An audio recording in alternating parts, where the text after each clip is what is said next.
wrestling silly bits too. Having a blast bringing our show to you. They rant, they rave, they won't behave. Wrestling fans, come out your cave. It's time to BS and misbehave.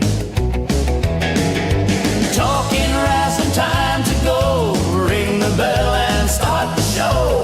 Talking Rasslin, time to go. Ring the bell and start the show.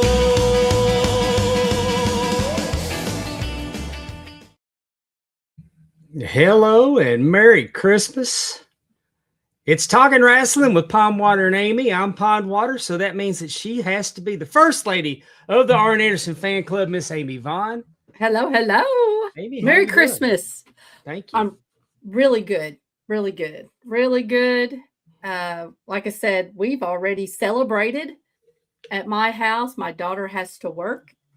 And so we've already celebrated. But tomorrow is actually Aaron, who is my son. It's his 16th birthday. Wow. So I know. Can you believe he's 16? Oh, No. Lord. So Time is a thief. Oh gosh, don't even think. I know it is. So we tend to spend the morning and afternoon kind of doing whatever, the birthday boy would like to do. And we just go from there. Sounds So good. yeah, it'll be nice. It'll be nice. It'll be good. It will be a good day. Well, we do all. I was going to say, how about you all? We did Christmas in Texas this past weekend with my daughters. Yes, And, awesome. And then we'll do Stephanie's whole family tomorrow night. And then we'll do all the kids and grandkids here on Saturday. Did you get anything good, Grandpa? What do they call you? Pawpaw. Pawpaw. Yeah. Did you get any good Pawpaw gifts? I did. My grandson bought me a Hot Wheel from the Hot Wheel store in New York City. It's got the Action Comics #1 cover where Superman's holding the car. But it's the car, and the way the car's painted, it looks like it came right off the pages of the comic book. Oh, how cool. Oh, that was so sweet of him to think of you like that. But enough of that. Our guest is here, and we need to bring him in. We don't want to keep him waiting. At 6'2", 330 pounds of romping, stomping graveyard destruction. Let's bring in from MPX Wrestling, Mr. Brick Savage. Yo. How you doing, sir? Thank you for joining us. I'm doing fantastic. You hear me all right? Pretty good. Yes, we can hear you. Good. I was telling Amy that we've actually met one time. Yeah. Back in IHW, and I think Cage Match says it was your first match. That's correct. That was Really? This was my first match. Yeah. But I kept thinking every time I see your name, I'm like, man, I know I've met him before. And then when I got to looking around, I was like, that's what it was. Yeah, that was the first one for sure. Wow. IHW, yeah. Well, you've been tearing it up over the last 3.5 years. Yeah, I did. No, I did that deal. It was like a 4-minute segment, and I took off, man. I hit the ground running, started making phone calls. The normal thing you're supposed to do when you start, I guess. I guess. I took it to the extreme, and just now here we are. But everybody that you've been in the ring, it's a who's who of pro wrestling. Yeah. and you come out on top a lot. Yeah, I mean, what else is supposed to happen? Come on. Well, it's me. I built up quite the resume prior to getting to wrestling. And, I'm not surprised. I'm not surprised. What brought you to wrestling?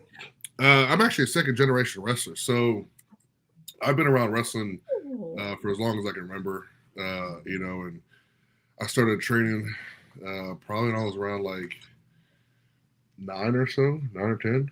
Okay. And did that for a few years, and then just stopped wrestling altogether. Stopped watching it for quite a while. I dip in here and there and whatnot, but I didn't get really going into it till about 3 years ago at that IHW show.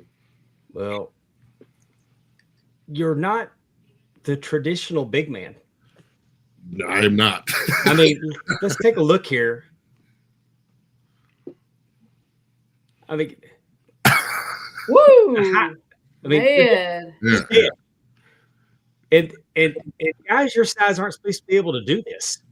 Yeah, this to me, this is this isn't anything. This is all just like easy peasy. Yeah, I mean, because I'm expecting you to body just about everybody that's standing across. Look at this, and this isn't no little bitty guy. Ooh, Jesus. Amazon is like 350, I think, give or take. Wow. That's your finisher, isn't it? No, that was a brand new thing I have never done before. I was like, I wanted something little fresh and new that I hadn't done before for that show as a holiday special. So I was given some instructions for some things, and I was like, cool, here we go. And those 2 clips that you saw right there was kind of the birth of that. I saw you do that to O'Shea Edwards. I did something similar to it. Yeah. I mean, you two beat the piss out of each other. Yeah. that was quite the battle there. I had just got over being sick for like 2 weeks. I had a really severe congestion. Weather was crazy. Congestion was all out of control.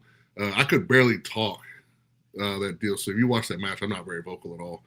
I just could not breathe. My congestion was killing me. And then O'Shea on top of that was a monster. So keeping up with him was quite the task. And then I watched the complete other side of the coin, you versus Barrett Brown. No rope. Oh yeah, the no rope one. Yeah. I saw that you've wrestled Barrett several times, but I mean, you talk about 2 contrasting wrestlers.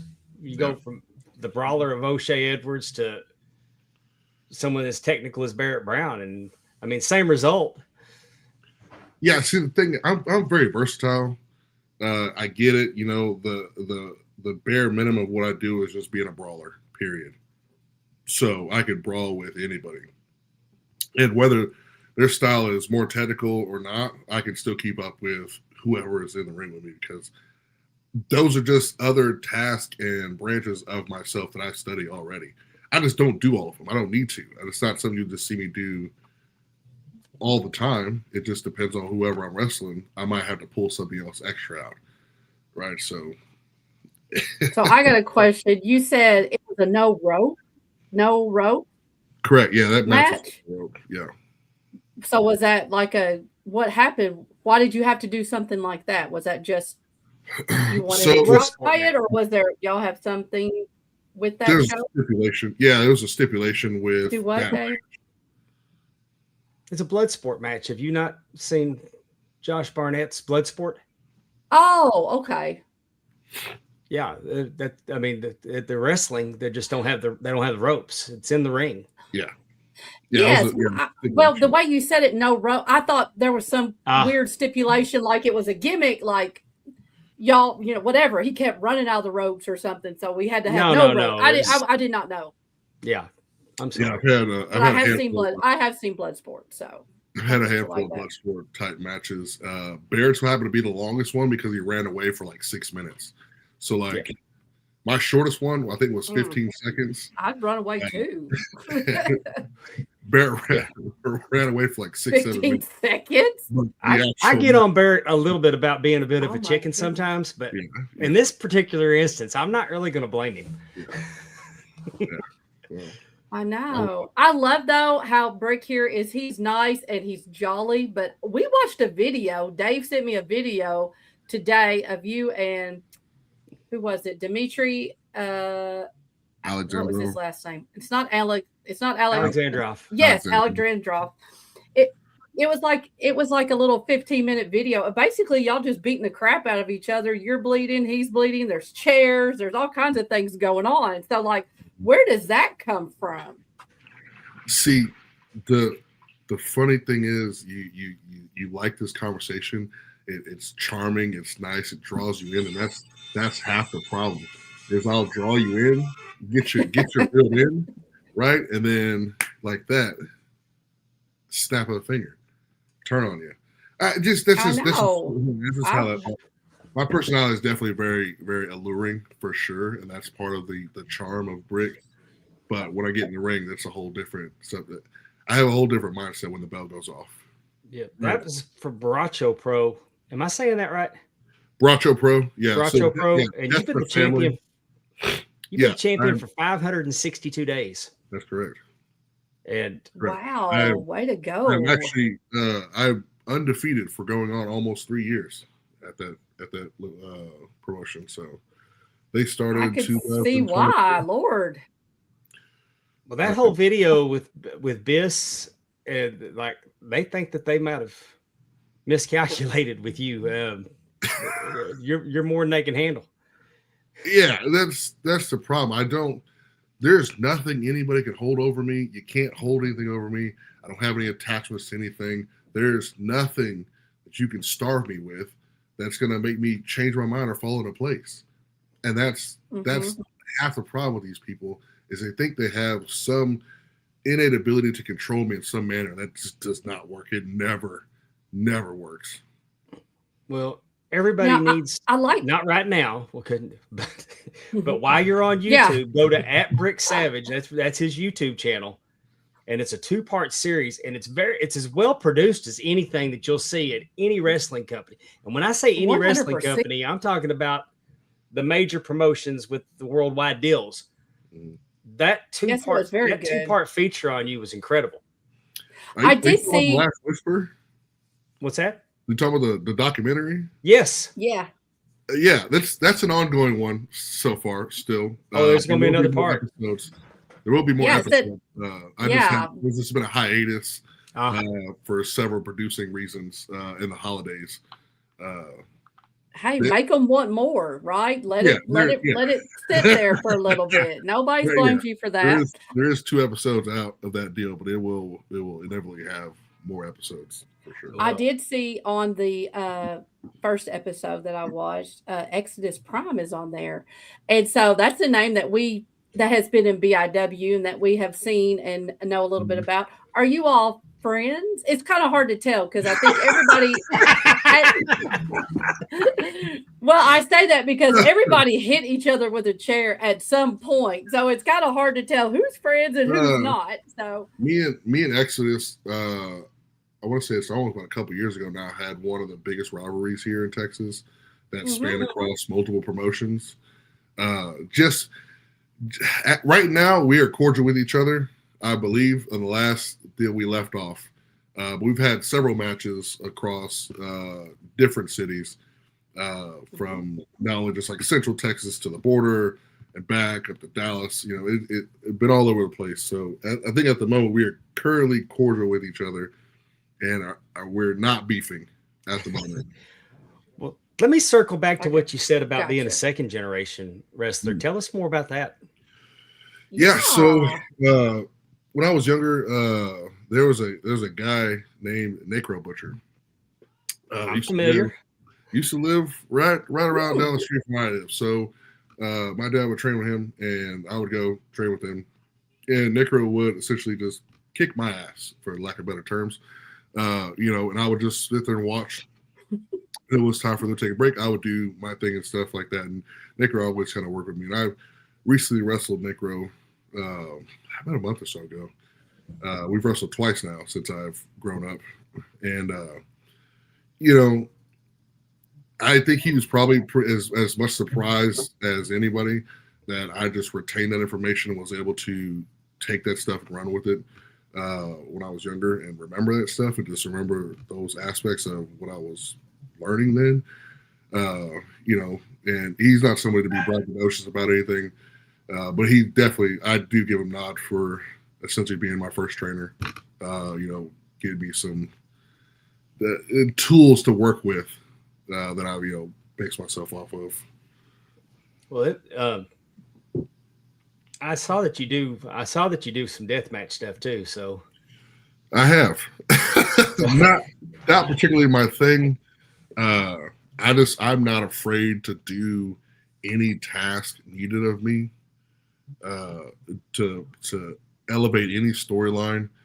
I will essentially do whatever is necessary. And, in the instances that I've done those death matches, they've all been part of a bigger purpose, to say the least. So, yeah, not something you call me up like, yeah, I'll do like 10 of these in a row. Absolutely not. It's something that needs a build up over purpose, but I think I've hit my last one. The one with Dimitri was the last one I plan on doing for the foreseeable future. Well, with a trainer like Necro Butcher, you were ready. Yeah, I was very prepared. I don't know how ready you can get to be hitting the head with a light bulb or. No, yeah, you don't. You don't when you get. Oh, man. Things happen to you that are very unpredictable. Speaking of your hat, we have someone in the comments are asking, what does your hat say? Oh, Death Before Dishonor. It's the powerlifting brand apparel company. Oh, that, I used to be sponsored by way back before wrestling. But Death Before Dishonor is the playoff of Death Before Dishonor, right? So they do a lot of custom designs and stuff related to lifting. They do this really cool stuff. So limited edition type things, and yeah, really cool stuff. So, well, Brick has a store, worldbreakersavage.com. Correct. We'll take you to his store because they're commenting about your hoodie that you're wearing too. So, oh yeah, it's another company. In powerlifting, I was sponsored by several companies, and I have several instances of clothing and things over the last 6 years that I was lifting. But my company, worldbreakersavage.com, has my own branded hoodies that are all Brick Savage stuff. So all those things on there I made. That all goes okay. Right. So yeah, the chat was taking me fast. I was going to get there eventually. Oh yeah. That's the thing about going live is that it's very interactive over there. You got to give the people. You mentioned powerlifting. Do you do that? Give them what they want when they're asking. He says he's. So you did the powerlifting competitively also? Yeah. Still doing it? No. I was a pro for like I did the deal for like 5-6 years, 6 to 7 years essentially. I had 2 major surgeries and I was like done. I'm not gonna do anything. I retired. I just kept having things kept happening one after the other, and then it just became like it was too much. And I was just like, okay, cool. I'm actually not getting paid enough to keep up with these injuries, so I'm gonna stop doing this. I'm gonna stop doing all the physical, demanding activity. No more sports stuff. I'm good. I've done enough. And then 4 months later, after that surgery, I started wrestling. Now you're a professional wrestler. Professional wrestler. Hey, I got bad news for you too. Nobody ever quits. Yeah, I will.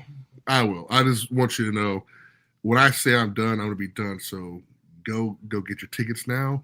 Buy the merch stuff now, because when I'm gone, I will be gone. Okay. Yeah, I was gone too until the night you met me.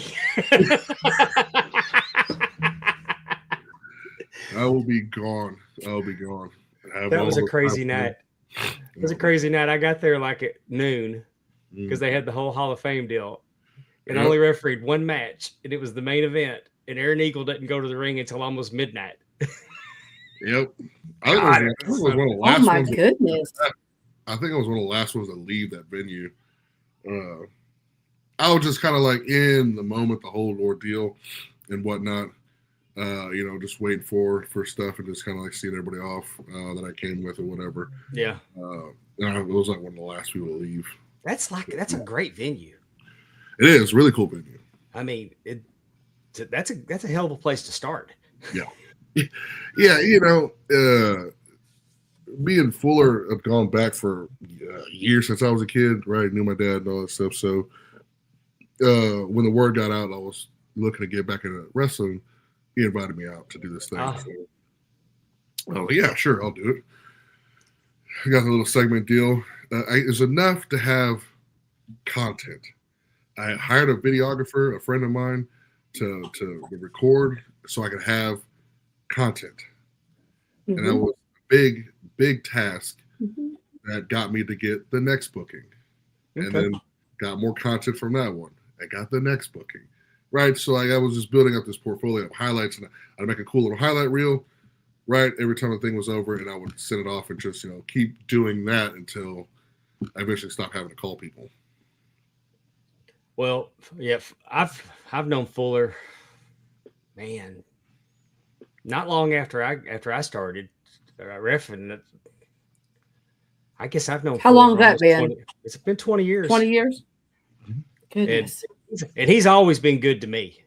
I mean, he said I need a ring announcer. I said I've never done it, but I'd like to try it. Come on down. And he let me. And then we found out quickly that I couldn't do it. But Yeah. I mean, Fuller's always been real quick to, glad to let you try. And Yeah.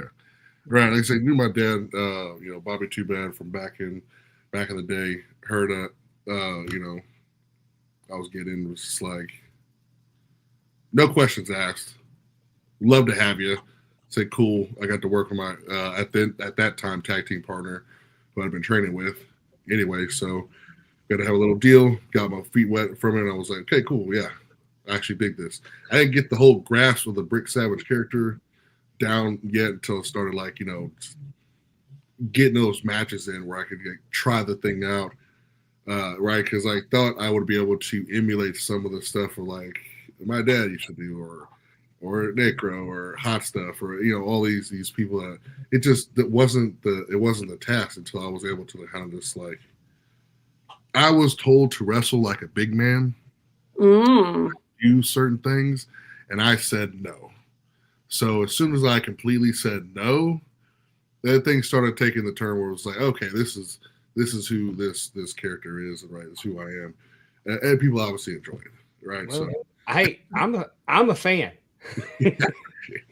Let me ask you. You mentioned your dad was Bobby Too Bad, and I know the name. Mm-hmm. Did he wrestle NWA Southwest? Yep. It was the NWA Texas Tag Team Champ. Oh, okay. Who was the tag team with? Was that with Lance Romance? I don't think it was with Lance Romance. Texas Trailer Park Trash. I can't remember who the tag partner at that point was. Because it was a lot. It's been a long time. It's been a while. Yeah. I don't particularly remember getting to go down to those ones as much as like the Bingo Hall stuff and things around like Caldwell and all those other smaller places. Yeah. I think I went to the Texas Championship tournament they had down off Harry Hines. Mm-hmm. I can't remember the name of that venue, but I mean, I didn't get to go to it. I wasn't aware. That was just once I became aware of it, it was winding down. Yeah. And then I found PCW. Right. So, What did your dad think about you getting into the wrestling business after kind of taking a hiatus? Because you even talked about where you just didn't watch it. You didn't really have anything to do with it. Yeah. And then after powerlifting, kind of got back into it. Was he kind of surprised or like? I mean, kind of, because it did kind of come out of nowhere. But like I said, I didn't watch the product for stuff. It just wasn't into it. That was the time like things were changing then, PG era and all that stuff. Things were born. I really like WCW. That I just didn't watch any of this stuff, but like I still kept up with seeing like highlights of things or like storylines of stuff. And I think when I started watching some of the storyline stuff more specifically, when like Bray Wyatt was doing the Fiend and watching Firefly Funhouse and the Bloodline stuff, I just started watching those things a little bit more when I was watching Bray, and I wouldn't watch any of the rest of the stuff, but I like watching these aspects of like story stuff happening. Right. That's the part I was really interested in. I didn't care about the wrestling stuff at that point then. Right. Yeah. Right. So until I started having to like study more. But I think it was a kind of a surprise, but not exactly, because I am good at it. And I was good at it when I was younger. It just now I'm getting better and better at it. Now I put all my focus into doing it. So, well, it makes a lot of sense now because in fact, I told my wife this when I talked to her before we came on. I was like, yeah, I mean, I've been down a rabbit hole all afternoon watching these videos. And I said, this guy's only been doing this for 3 years. He's great. Yeah. Now I get it. Yeah. Well, it's actually a little longer than 3 years, but hey, but this isn't a bad thing. Yeah. Because the wrestling in Texas is there's more quality than not. And once upon a time, there was a little bit of quality and a lot of bad, and they've weeded all that out. So that really just, it's as good as it's ever been for places that you can work on quality shows against quality opponents. Yeah. And I've heard that term that Texas is a black hole of wrestling, and I don't get it.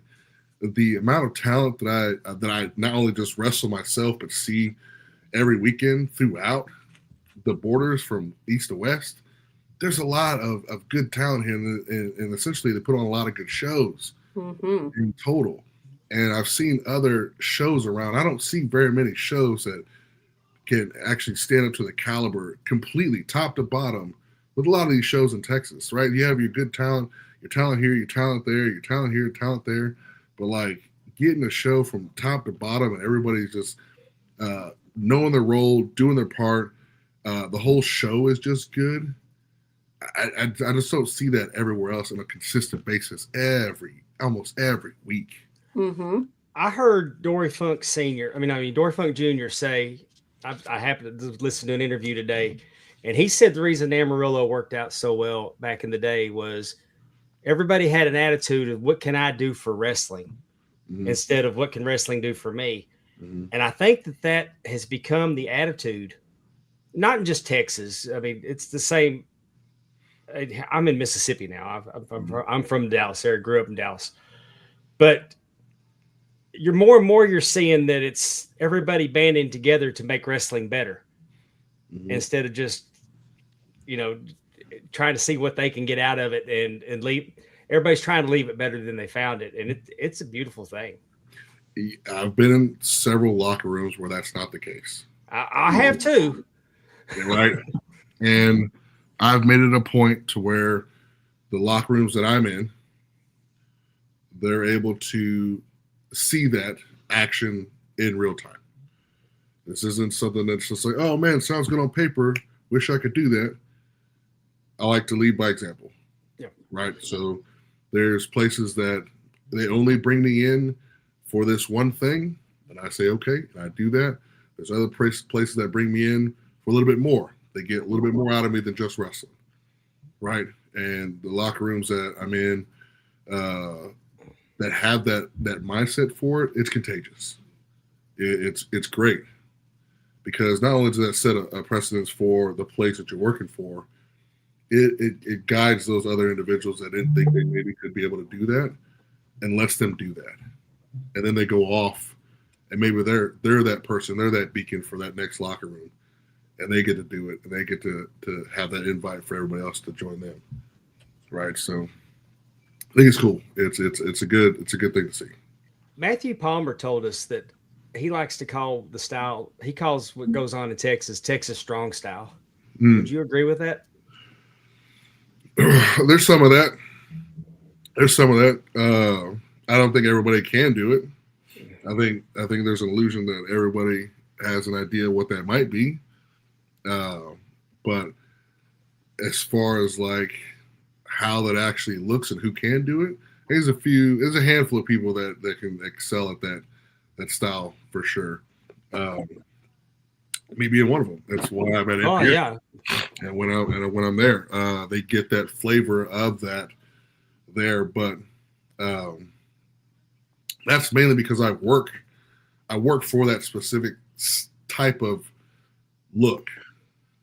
Right, there's a specific style that I try to portray that you're not going to see on any other match, right, or any other place on in the show there, right? You get that different flavor for it. So mine's a little bit different, a little bit nuanced to mine, but you're going to get that flavor when you have me on your show for sure. Have you wrestled outside of Texas? Are there other promotions that you have been? Where have you been?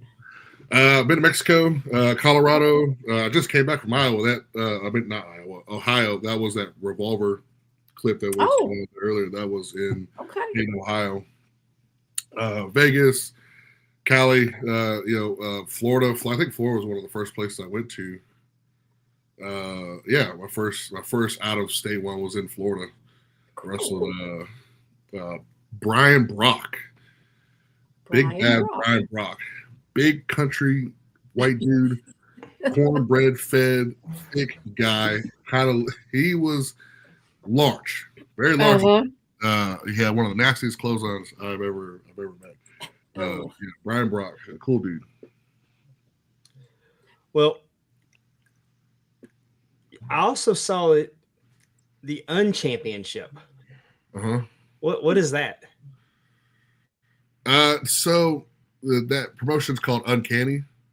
Okay. So the championship is Unchampionship. It's basically just like an anti-championship to other things that are, against the beliefs and pursuit of what they're looking for. And then you're the Mat War Super Openweight Champion. Correct. First ever. Is that that promotion? Do they do more of a? I'm trying to say. I noticed that Real American Freestyle is calling their heavyweight the open weight because you have 270 guy against a 220 guy, and I'm just wondering if that's kind of like if they try to pattern themselves off of. I don't want to say amateur wrestling, but you're getting more of a Japanese style nuance in that deal. That kind of history that you want from that. But that super open weight is basically their world championship deal, and it's also open to any class. There. Right, I can essentially fight whoever I wanted to with that belt. There's no central stipulations to that. Okay, and let's talk about MPX because you've been the MPX Prospects champ, right. You've been the MPX champion, right, and now the road to a title shot goes through the Texas Rumble. Correct. February 7th. That's correct. I'm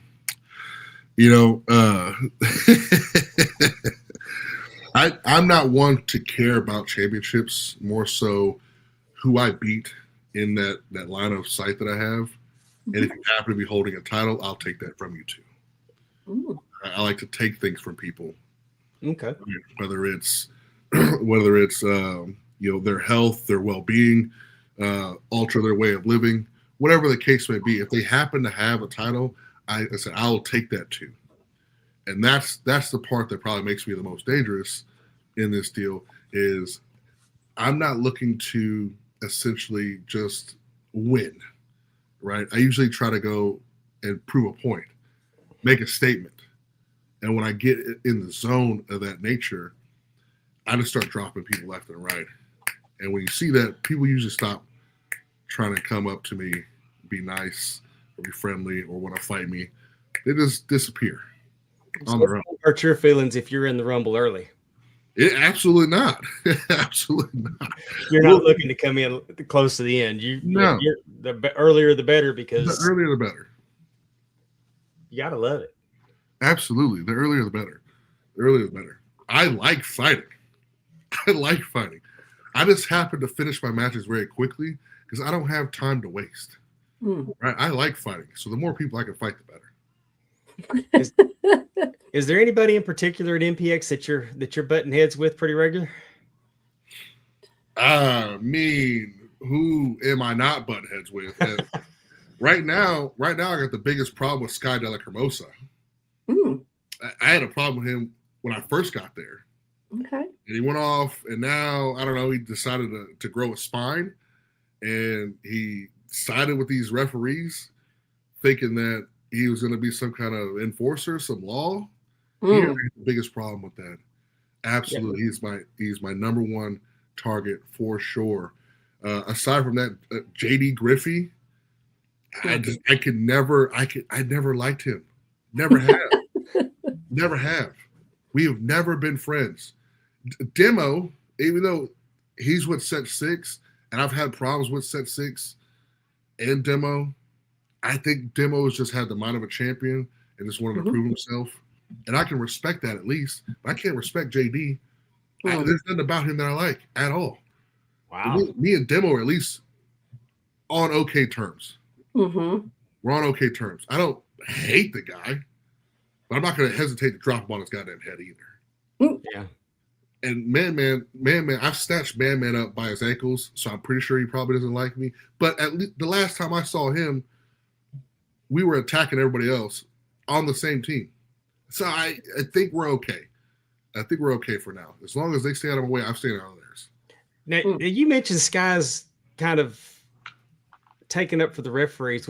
What's going on with the referees? Because I just saw that they were on strike, and now. Oh no! All right. Well, but I saw Trueborn in the ring the other night. So. Okay, so I don't like being touched. That's always been my rule. Been my number one rule. I don't like being touched. I don't like when referees put their hands on me. I don't like when anybody puts their hands on me. Right? So the last time before that strike, the last time I was there, Cedric decided to put his hands on me one too many times. So I dropped him. I don't know why it's a surprise to any of those people over there. I don't care whatever beef they have with everybody else. Cedric put his hands on me one too many times. So I dropped him, and I put him through a door. He deserved it. In my opinion, he deserved it. Absolutely deserved it. And then they went on strike, the hostile work environments, blah, blah, blah, yada, yada, yada. Who cares? Who cares about that? I don't care. Don't care at all. So this last Saturday, I get attacked by Dex, Travis, Colin, Cedric, and Sky. What are we doing here? What are we doing here? I don't think these people grasp the concept. I really don't. That I just don't let things slide. I don't let things slide. It's not that I'm holding a grudge. I just don't let things slide. Right? So if you do something to me, I have to do something to you off principle. I have to. The problem is they're just referees. So what am I going to do? Take the ref shirts and just do their job? No. I'll just wait till they leave the building. Oh. Or I'll just be waiting for them before they get to the building. I don't think they understand this deal. I don't care if somebody thinks that if they go missing, someone's gonna look for them. I don't care. That's not my problem. It'll no longer be my problem. But that's the door you open when you do something to Brick Savage. A wrestler, I can wrestle. I can fight them. What am I supposed to do? What am I supposed to do? You got my hands tied here. Yeah. I have to do something to you as equal as what you did to me. Whatever the case that might be, if you find yourself in a dumpster, that's on you, not on me. Well, I'm going to make a note that if I ever referee for you, I will keep my hands to myself. That's fine. I mean, hey, I'm going to tell you, I learned a long time ago. One time I was trying to get Charlie Haas to get back in the ring, and I put my hand on his shoulder, and he went like that, and he hit me in the nose. And it's hard to referee when you can't breathe because you got blood coming out. Yeah.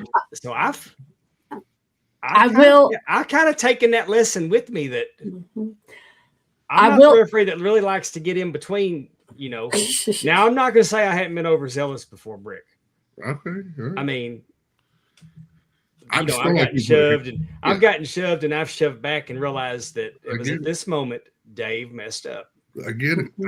I just don't like people putting their hands on me. I like being touched. I just don't like being touched. Well, that's really disappointing. I think you would make a great hugger. I really thought that I could. I give the best hugs. I I totally know that. I felt that with you. I will get a hug from you. I will ask you this, Brick. If Dave is in the ring with you and he ever gets too zealous, just remember he is my partner. Would you at least keep his hands okay and maybe his mouth, everything else? Because I need him to be able to type in stuff and talk on this podcast. So Well, whatever else you got to do, you know. I can't agree to the talking part, but I'll leave his hands alone. I appreciate that. I I work a man's hand. I can leave alone. I'm almost 60. You won't have a problem with me. I just don't like it. Tell me the rules. I've got ears. Tell me the rules. Reinforce the rules. Tell them to me. Just don't touch me. Easy peasy. Gotcha. Well, I'm going to re-mention that worldbreakersavage.com is your place to go for all things Brick Savage. Yep. He has a full line of merchandise. He has coaching available. Oh. He has coaching available and powerlifting, wrestling, any kind of coaching. Yeah. So I don't do any of the in-person training stuff. There's program stuff you can buy that will help you with powerlifting, regular lifting, while you're training for pro wrestling, help you get into shape. Okay. There's several programs that I've made that are on there. You can buy them, download them, and just read them and go do the thing. They're all filled out. They're detail oriented. It takes all the guesswork out of the thing, and you actually don't need me. It's like having me there in your own pocket. I got you. It's all there on the paper. It'll tell you the whole thing for sure. Cool. And on YouTube, you can find him at Brick Savage. He's on X at Brick Savage 7. Right. I got that right? That's correct. He's on Facebook. You can catch him on all the socials, and you can catch him at MPX Wrestling. What's next for you up there? I think the Rumble's next for me there. I would take some time away. I do these things. We're down in December, right? I'm gonna hibernate for a little bit. I've got some pondering I need to do. Planning, more or less. So I think the Rumble is the next one that's on the books for me there. So I have to think of something elaborate, essentially, of what I'm going to do and who I need to do it to before I get there. Well, I'm going to tell you, I wouldn't bet against you in this thing. I wouldn't either. The last time I was there, I had torn my adductor the day of, and I limited 7 people on one leg. Wow. The only reason I got thrown out of the Rumble is because Shane Taylor knocked me out. And there was a lucky shot. I have 7 people in 30 seconds. All right. So Shane Taylor, okay. But I only had one leg. Well, Brick, I can't thank you enough for coming on tonight. Yes, thank you. You've been a pleasure to talk to. I've had so much fun. And when I saw that you wrestled O'Shea, I immediately went to it. And then Barrett, and I'm trying to find where you wrestled Angel Camacho. You have? I've wrestled Angel Camacho several times. The first one was at MPX. I'm not sure if they recorded it or not. I can't find it because it was on a pre-show. I think I have a copy of it somewhere. But MPX has a Twitch channel, and if I can go back and find it in the archives, I will. Oh, yeah, cool. This was for their pre-show. We did a special edition pre-show for I think the Prospect Championship or Addicts Championship. But I also wrestled Angel several times.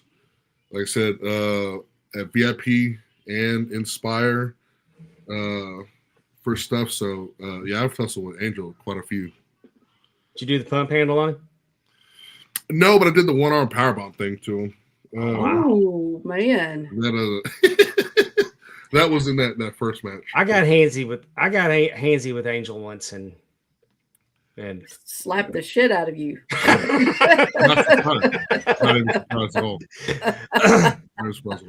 I just know when I woke up that Bam Bam Malone was bleeding really bad. Yeah, well, that sounds like Angel for sure. Yeah, that's a tough dude. That is a tough dude. Yeah, he doesn't leave his feet very often. So if you did a one-handed, I'm sure that was something else. Yeah, it took everything out of me to do that. I bet. Cool. Well, hopefully I'll find myself on the same show with you sooner rather than later. Mm-hmm. I'm gonna amp it up in 2026, and I'm gonna try to get some bookings in Texas. Absolutely. Awesome. Absolutely. for sure. Look forward to it. I call that going home. Richard Hill gave me my first shot in wrestling. So, okay, hell yeah. And yep. I've known Matt and Athena since they started. So yeah, Palmer gave me a shot with a company that rented out the MPX event center. I think on like a Thursday or Friday, and he got me for them there, and then got me for MPX. Had to come out there for them. So I've been with ever since. So you can thank Palmer for that. Well, good luck in the Rumble. I hope you have a Merry Christmas and a Happy New Year, safe holiday season. Thank you guys. I appreciate you guys having me. If you everything you ever want to, you need to promote or anything, we're here for you. You're always welcome to come back. And I can't thank you enough for your time. Yes, absolutely. Thank you. I appreciate you. Thank you. Thank you. Brick Savage, everybody. Bye-bye. I'm getting a hug from him one day. 100%. Well, we're fixing to be joined by the newly crowned because he had a Texas Rumble plan, and now he's gonna have. I mean, his life changed the other night, and he's the newly crowned heavyweight champion. So, so everybody's gunning for him now. So he's gonna have to watch this Rumble, and we're gonna bring him in for a minute, but we have to stop down for, unfortunately. Oh, I got music for this. Okay. Dang, I fumbled, Amy. Uh-oh. To sell some stuff, gotta read the ads. We support our sponsors. We need the money bad. Time to sell some stuff. It's not supposed to repeat. I liked it though. That's kind of fun. Yeah, it kind of sounds like bowling for soup. Yeah, I know. It kind of sounds like bowling for soup. Yeah. But I'd like to tell y'all that this episode of Talking Rasslin is brought to you by W Energy. W. The clean energy drink that hits harder than a steel chair shot and keeps you more focused than a referee in a title match. W's got no sugar, no fillers, and no crash. Just pure clean energy with vitamins, amino acids, nootropics that'll have you cutting promos all day long. Whether you're working a full-time gimmick, traveling town to town, or just trying to stay awake through a 3-hour Raw, W's the tag team partner that you didn't know you needed. It's made right here in the U.S. of A. in an FDA-inspected, GMP-certified facility, so you know it's not some bootleg powder from parts unknown. If you want to stay hyped, focused, and ready for a 60-minute Broadway, grab yourself some W at W.GG and use promo code RASSLIN, RASSLIN, that's Rasslin, to save on your order. That's W.GG, promo code RASSLIN. Save yourself 10%. I'm drinking Grandpa's denture water right now, and it hits really hard. Grab you the Dragonade if they ever bring it back. I'm about to have an issue with our sponsor if they don't get me some Dragonade. The push and punch hits real hard. Because in the game of life, you don't want to crash, you want to go over. And our friends at WGG got you. You just mix it up, shake it up. It's good. You can mix it with other stuff. I've mixed this. I put a scoop in my Powerade. I put a scoop in lemonade. Oh, okay. In your Powerade? Okay. And I don't know that it gives me a lot of energy, but it does give me a lot of focus. And really, I need that. And y'all know I'm an elderly, so I need focus. I like. So I can perform like a champion. And if I was a champion, I'd be getting my belts from Big Time Belts, Facebook.com, Big Time Belts. Join the group. If you can dream it, he can make it. Look at this. I love this one. The Gingerbread House Gingerbread Championship. You can't beat that. No, I love that. Look at that leather. Look at those plates. They dreamed it up. He made it. This is my favorite. Russ Miller, my good friend of over 25 years, my belt brother. I like that. He's come up with this. He gets these belts made for UWX. I don't even know what UWX stands for. But this is my favorite one that he's done, this Atlantic States Championship. I do too. I like it. And man, I love it. I'm going to steal that design for something. When I finally get around to getting my Dallas Stars belt, I think this is the design I'm going to go with. The Pinhead Hellraiser Championship. I'd love to know the story. I'd love to know the story behind this. No kidding. No, I agree.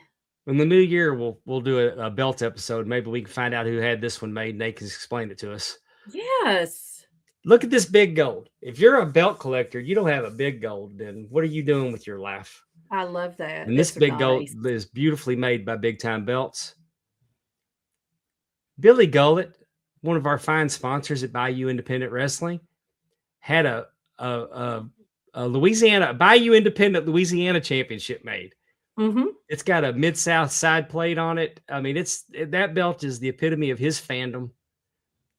And man, and he got a Bayou Independent Southern Championship. There's another one being made. I'm not going to say it out loud just in case it's a gift. Oh, okay. Yes. That I know about. But Billy's making his belt dreams come true. And then I wanted to highlight the Fight Club Championship. The detail to the leather, the grommets. Look at that line. I love that. That is so cool. And you don't break the bank at Big Time Belts. Nope. Battle looks like you Zone, did.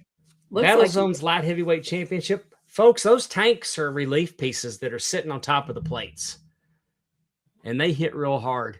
And you can hit real hard too if you go to Big Time Belts. Tell them the Talking Rasslin sent you. Tell them you saw it on YouTube, but it was Talking Rasslin that sent you there. If you have a promotion and you need a belt, don't put stickers on a Shop Zone belt. You can buy a custom belt for under $300 that's the same quality that what you see everywhere. I'm not saying that every belt's under $300, but I'm saying if you're on a budget, Big Time Belts will make you, send your champion to the ring with some pride. Exactly. And nice belt.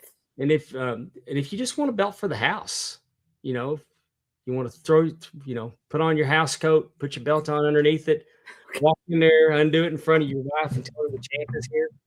Make you feel like a badass. I highly recommend it. And I know what you're saying. You're saying, well, Pondwater, if I get wrestling belts, my wife's going to be pissed. Well, I'm here to tell you, I got 78 of them. They do get over it. Verify they get pissed, but they do get over it. And we want to thank Big Time Belts for sponsoring our pod. I always love how you say that. They will get over it. They will. I mean, I'm spitting facts here. Oh, no, you're right. I'm just saying. It's just funny. I always think that. I got another fact. I got another fact for you. What? At this time, we're going to bring in the newly crowned MPX champion, Delynn Cavens. Hello. Hi. Oh my God. Hey, I got a question right off the bat for you. Did I say your name right? All right. Because all afternoon, nobody says it the same way. Whether you say it. Uh-oh, he's freezing. Uh-oh.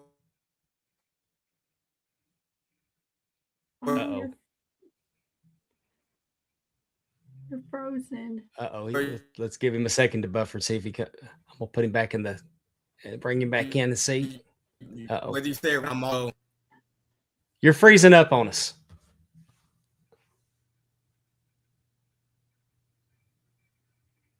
Are you hearing us okay? Sorry, I was having a little bit of...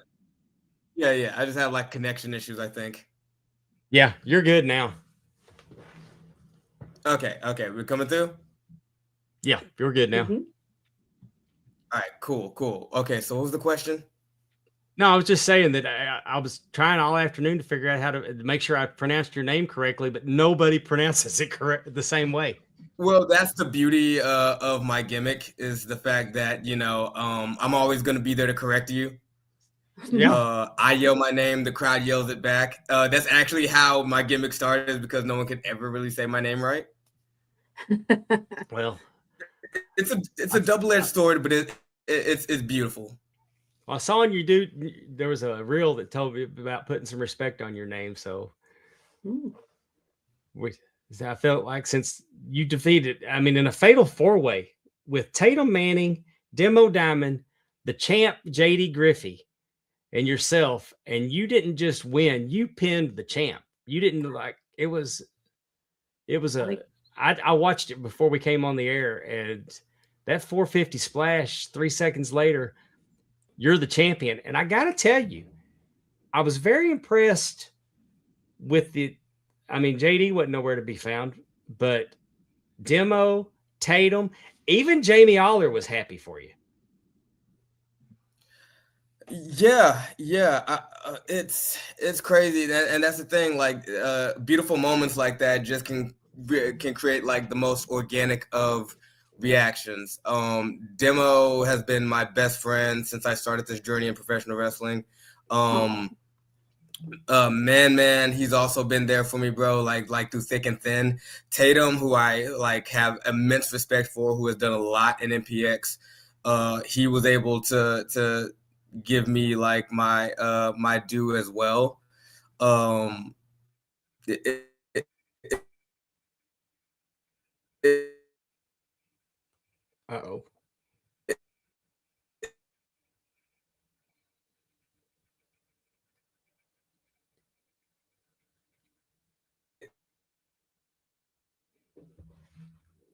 There's something we can do. And that's the thing. I think that's what like made the moment even.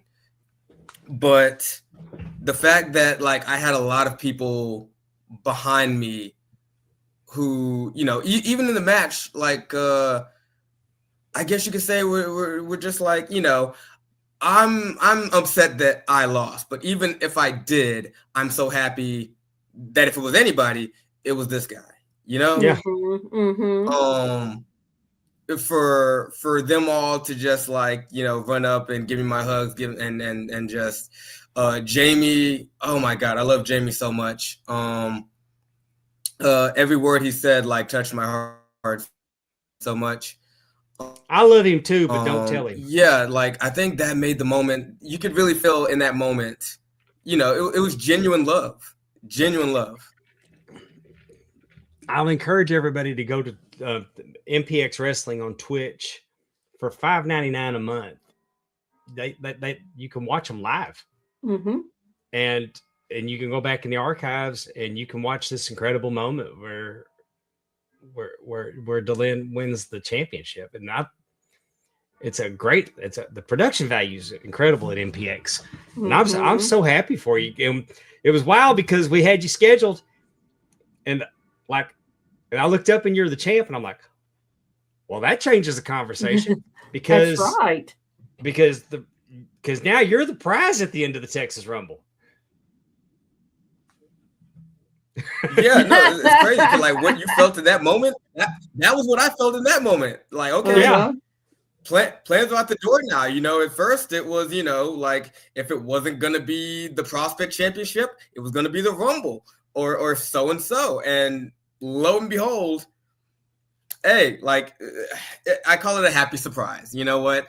It's a happy surprise, and I'm happy to accept such a gift. You know, it's just one more gift that I received on the holidays. Have you been a tag champion in MPX? I'm officially a. Oh, that's where I was going.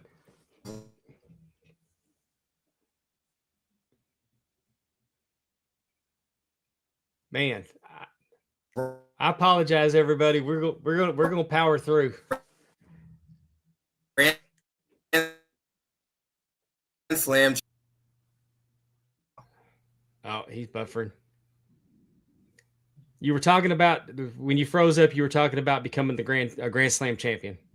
Yeah, no. I've held every title in MPX now. Yeah, awesome. I first held the tag titles. I then went on to hold the Addicts title, and then I think earlier this year I became the Prospect Championship, and now I stand before you both like the new MPX Championship. And the thing is, I was so like happy in that moment, I kind of forgot. Like a lot of people pointed out, like, you're a Grand Slam now. I was like, oh my goodness, I am a Grand Slam now. And you're only 3 years in. Congratulations! You've had an incredible career in 3 years. I mean, I think I'm like at 4 years in, actually. Yeah, I think I'm doing like 4 years of my career now. And yeah, you're right. It has been like an insane. I've had so many incredible experiences in those years. You've been with Revolver, with DFW, of course, VIP. You were trained by Lou Gotti. Inspire. I mean, are these all Texas? Are these all in Yeah, Texas? Okay. yeah, he's been all over. I'm telling you, Texas is I was like what we were talking about with Brick. Texas has Oh, yeah. incredible places to work, an incredible training system. I mean, like I said, and you're so fast. That's another thing I wanted to bring up. Delyn's the fastest person I think I've ever seen in the ring. I mean, you go from it's like watching a DC movie where the Flash was right here and now he's right here. I mean, his path, he'll be. Yeah, I think that just comes naturally with my size. You know, so much fun to watch. People they're gonna be bigger and stronger, like by default, right? So you got to use everything to your advantage. And thankfully, you know, comes with my size, comes like my super agility, my speed. Yeah, but by the time his opponent turns to see where he went, then he's executing a move on him, and it's brilliant. Is he a high flyer? Is that what he likes to do too? Yeah, he's definitely got some high. Just flies all over the ring. So yeah, it's my greatest advantage, and sometimes it can be like my greatest what do you call it? My greatest Achilles. Yeah. But I've always been very prideful of my speed, you know. So when you do watch me, I always tell like the photographers, you know, don't blink, because when I move, you know, they're gonna have it on shutter speed. I bet. Otherwise, you know, it's just gonna be constant blurs from the way that I'm moving. Did you do track or cross country? You've just always liked to run? No, surprisingly not. I've always, even as a kid, like I just loved to run around, you know. So I would always run. Me and my little siblings, we would always race outside, you know. So it's no surprise that eventually, you know, like I'm still doing it, you know. Well, what made you decide to do it? What brought you to professional wrestling?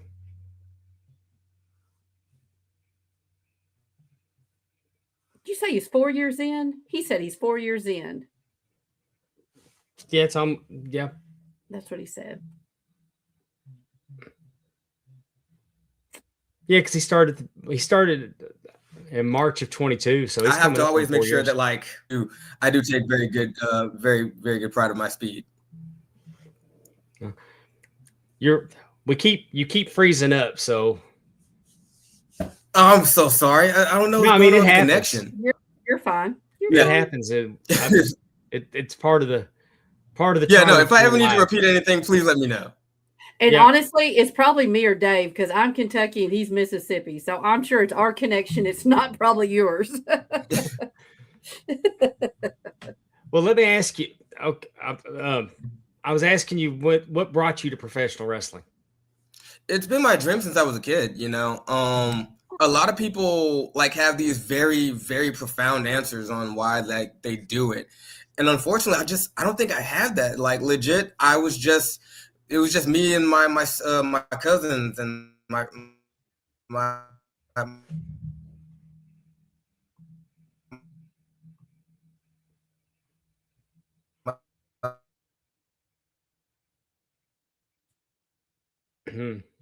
I love that though. Whenever they've been a fan forever, you know, I love that. Brother, you know, we're just like sitting down, and I was so like taken in with it, you know. I watched all the VCR tapes. We would always watch when it all came on. I remember my earliest memory. I love to watch Rey Mysterio, because back then he always just jumped out of the stage, and it captured me. It really did, and I stuck with it for like years and years and years, until my grandpa took me to my very first show. Until I watched my very first. Huh? What was your first show? Yeah, my first show. It was a live show, and I grew up in Louisiana, so it was like it was a live show. My grandpa saw that it was coming to town, and he was like, "Hey, we should go." And I was like, "I've never been," you know. That was my very first show. I can't remember whether or not it was Raw or SmackDown.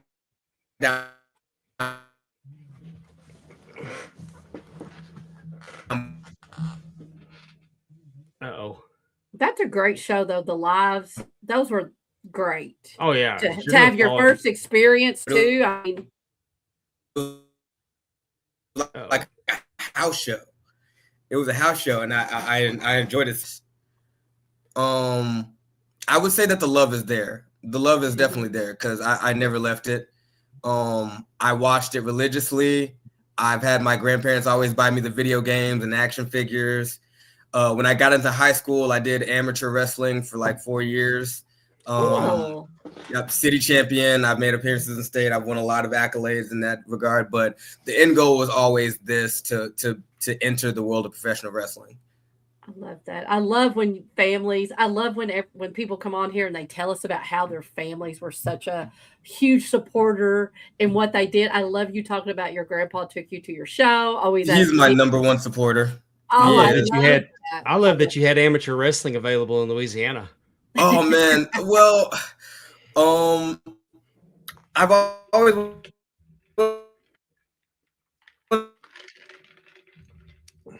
Your questions are too hard, Dave. I know. I'm melting the internet with my questions tonight. Y'all. You are with your question. You're melting it. We're gonna power through though. Y'all ain't got nothing else to do. Y'all just wait. And indie wrestling, or just like wrestling, almost wrestling. You know, yeah. That was the closest thing I could get to it, right?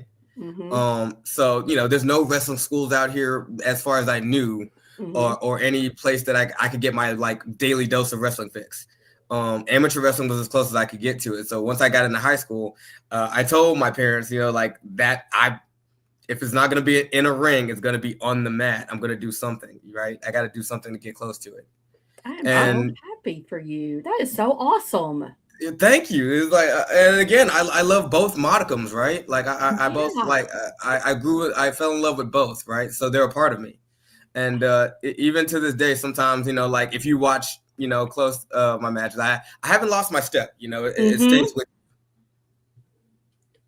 Have you had the opportunity to see any of Real American Freestyle? I think I've seen some. Right. I think I. There you go, Dave. Melting the internet.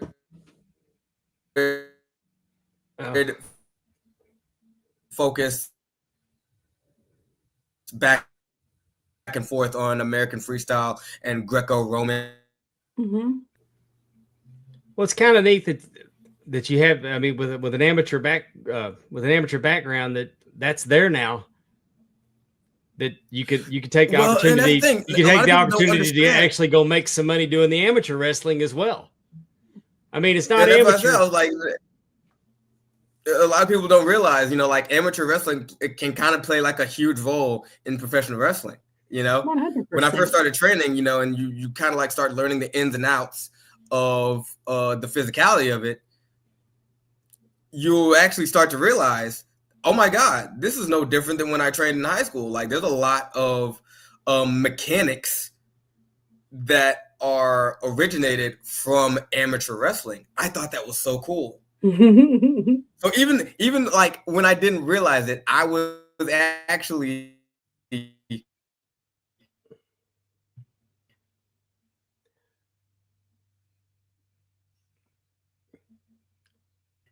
Hey, Delynn.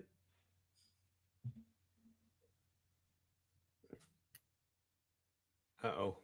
I'm going to take him out. Training very, very early. I hate to ask you, can you turn your camera off and see if give me one moment.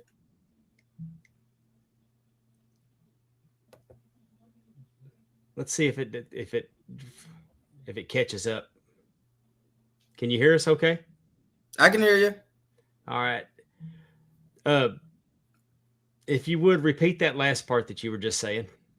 I was saying like early on in training, I didn't realize that pretty much most of like the mechanics of pro wrestling originated from amateur wrestling. And I thought that was just like so cool because, you know, little did I know, you know, I never knew I was going to make it this far, right? But little did I know I was already training from the get-go, right? Right. Like what I'm learning now is going to play a part in what I want.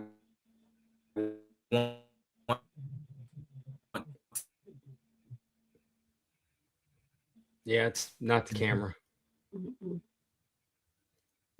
Do in the future. All right, you can go ahead and turn your camera back on. That didn't help any. I'm back. All right. But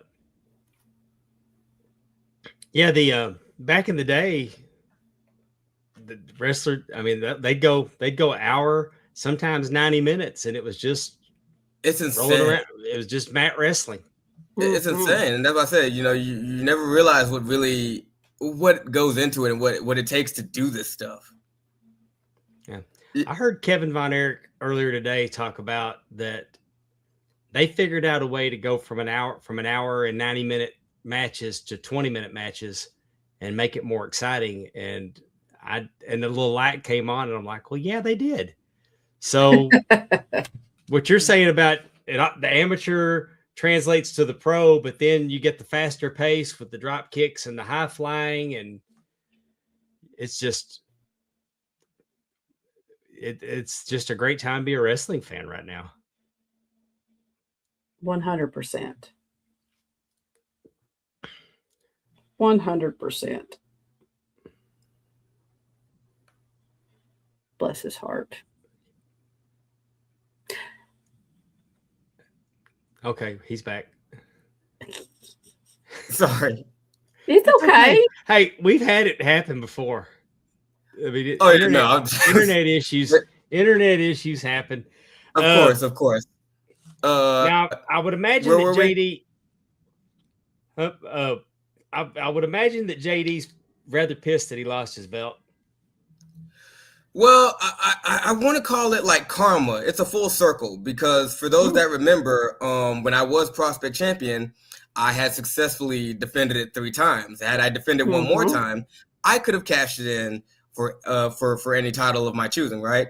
And if anyone remembers that 4th defense, it was actually JD who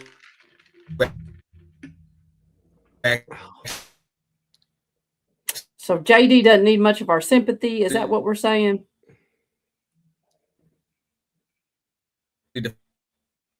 Hang on, we'll let him catch up. Me and took the prospect championship, which he would then go on to. Last thing I heard is that JD was the fourth match of your prospect. Yeah, he was my 4th title defense, and unfortunately he defeated me for it. He would then take the prospect title and he would defend it 4 times, and then he would go on to cash in on Tatum Manning to become the new MPX champion. So I think it's a very full circle moment that down the road, you know, I pin him to the mat 1, 2, 3, and I take the MPX championship from him. You know, I think 100%. That's like a very big full circle moment, you know, if you ask me. Now, when you're the prospect champion and you have that 4th title defense, is the cash in like whenever you want it, or is it scheduled?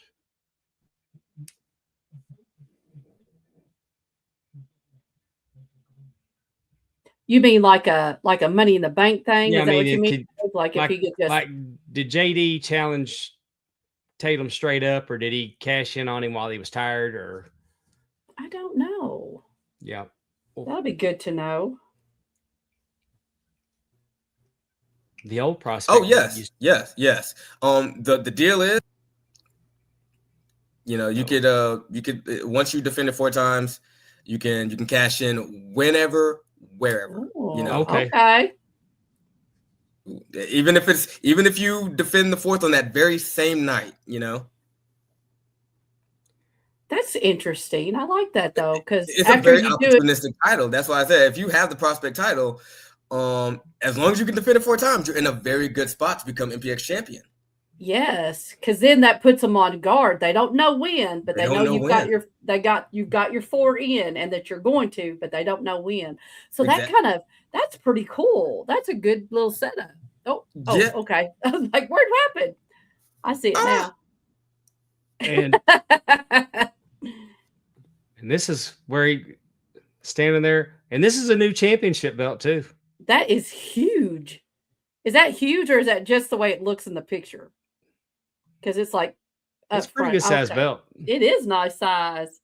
Probably because he was holding it out. It's closer to the camera. It looked huge. Oh, look at them being nice to you. And of course, you recognize Demo because he's been here before. And then who's the fellow in the hoodie? That is the problem child, man. He's another close friend of not only me but Demo. He's also like one of my tag partners in the business. Okay. Yeah, he hit the ring. He hit the ring, and he's so excited for you. Man, the excitement on his face was crazy. He was practically squeezing the life out of me. He was so happy, bro. Oh, I'm gonna tell you where we're at in professional wrestling. He hit the ring, and at first I thought he was getting attacked, and then I realized, no, there's just somebody wanted to celebrate with him. Yeah, you don't see that. Yeah, really. He's like, someone's happy for him. No, I was like, it would be a weird moment, for someone to be. If he'd had on a black hoodie, he would have been up to no good.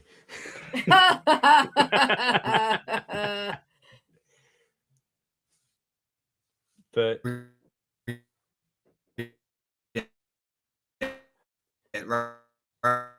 right.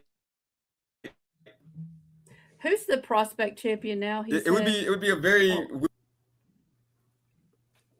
but it's like I was filled with so much adrenaline that I didn't even register it. I didn't even know it was Man at the time, I saw out of my peripheral someone was rushing me, and then all of a sudden I just had like the biggest hug around me, and I was like, okay, it's Man.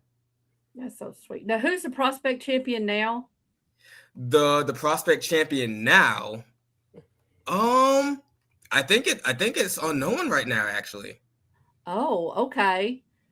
So because if JD cashed in, last I remember, JD, once he cashed in, I don't think anyone ever like really captured it yet. So I think okay. I think it's still like up in the air for anyone to claim. Interesting. Okay. That's a really wild dynamic, because if someone were to win it and they defend it, they could possibly want to wrestle you even before the Rumble, because the Rumble's in February. Yeah. I mean, just saying, because this was a surprise. We could have more surprises. That's why you got to watch MPX every week. And MPX is a promotion that runs, I think we've determined 50 weeks a year. Yes, episodic. Whoops.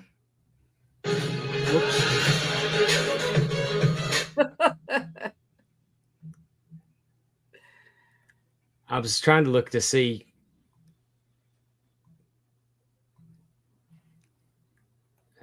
I didn't mean to hit their story. I was looking to see what's next for MPX Wrestling.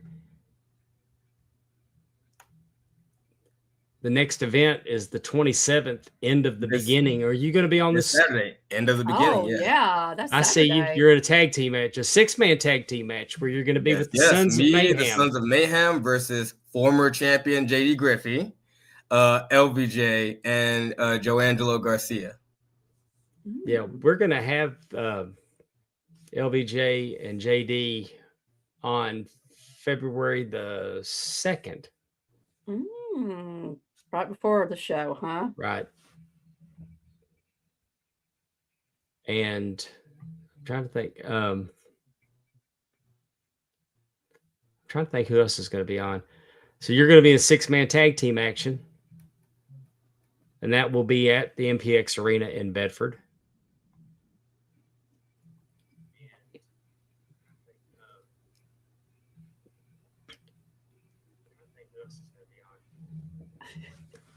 Who else would Will there be any title defenses before the Rumble? Before the Rumble, I'm not sure. I don't think so. Now that I've said, well, they're still releasing matches right now as we speak. Okay. I didn't know if the champion automatically got a rematch at MPX. JD will definitely not be getting a rematch, at least like not for this year. I can assure you that I will definitely be going into 2026 still the MPX champion. Well, there you go. Yeah. That part's not changing, I assure you. Well, I want to go in here and bring this up. You can find Cavens apparel at the Pro Wrestling Tees store. Just search Cavens apparel. Cavens apparel, Cavens. You can find it on Pro Wrestling Tees. His YouTube channel is at Delynn. Delynn, is it twice? No, Delynn X. Oh, Delynn. yes. Yeah, Delynn X. Delynn. You can find him on X. You can find him on Facebook. Everywhere. Delynn X. Delynn. His YouTube channel is a lot of fun. But go to Pro Wrestling Tees. Check out his merch store. Support the champ. Heck yeah. Gonna have to have some championship merchandise. Hey, any support I will greatly appreciate. At the end of the day, I do it for the love of the game. Everything else is just a nice little cherry on top. Yeah.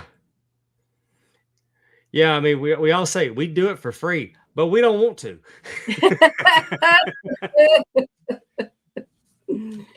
It gets expensive. No.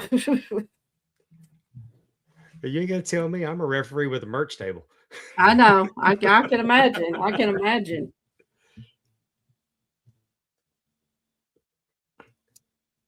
I would most definitely do it if for free if I could. Yeah, it's when I was a kid, I wanted to be a referee. Mm-hmm. And then when I was an adult, I saw Gigolo James Johnson wrestling and thought, Oh, wow. I can do that. And then I went to wrestling school and I found out, no, I can't. But I can referee, and that was the initial plan. So once you train, you kind of like start out as a ref. So I refereed for a little bit at one point in time before, like I fully transitioned into becoming a pro wrestler. So I completely understand. Oh yeah. The first question I ask when I get to the building, do I get to bump tonight? I don't have to ask that question. I just know it comes with the territory. I know my question is going to get answered soon enough. Well, I tell you one thing. I'm not going to put my hands on Brick Savage. No. Mm-mm. That might be your challenger, because I think he's going to be hard to beat in the Texas Rumble. Didn't you challenge him for the Prospects title?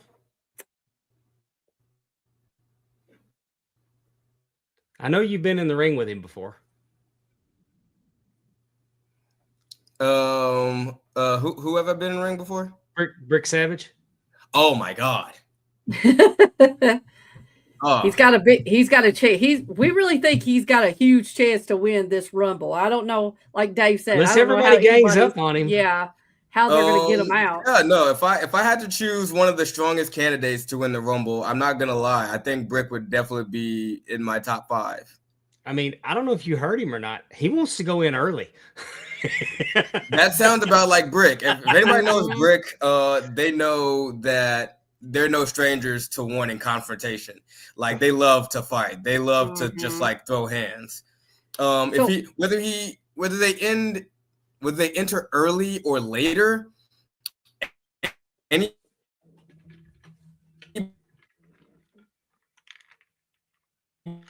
but in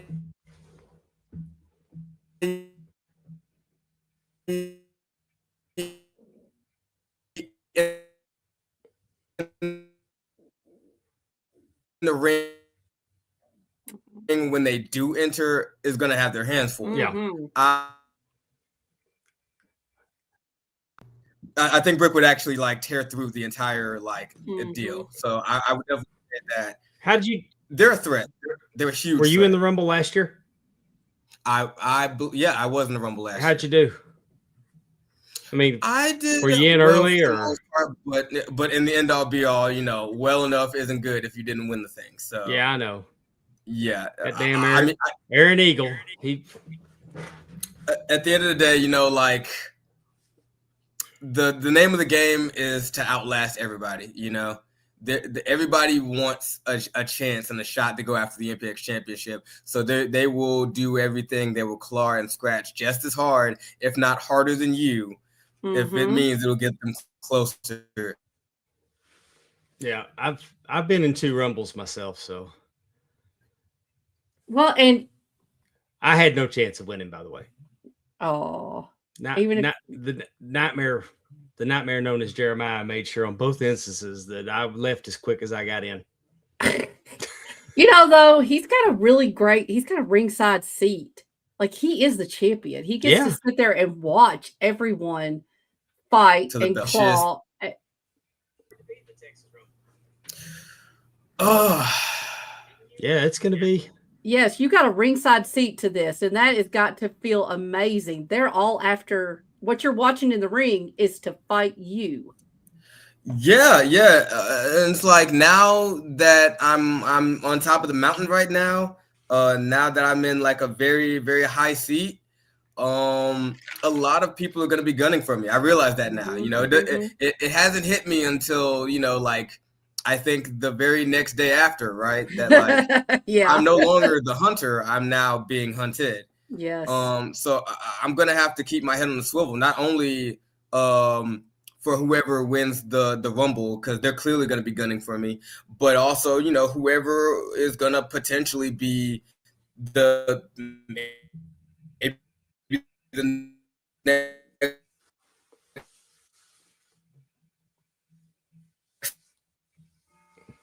Such an interesting concept, that prospect belt, but that's really cool. That definitely keeps things fresh. The old belt used to have medallions on the side plates that they would take off. I mean, oh really? You're right. There's like so many. I'm gonna play my hands close to my chest, and whoever comes after me, I want them to know that I fought like hell to get this title, and I'm gonna fight even harder to keep it. Exactly. There may be no one after you. Wouldn't that be something else? You just be champion forever. Whoever stands across from me from that ring, they've got a fight on their hands. Exactly. Well, everybody, I want y'all to support Delynn Cavens, the MPX champion. Thank you. I can't thank you enough for coming on our show tonight. I'd love to have you back again. Maybe we can do this again after the Rumble. Maybe we can find out who's coming for you. I'm totally. Fingers crossed we'll get a better internet situation where we can hear you. Uh-oh.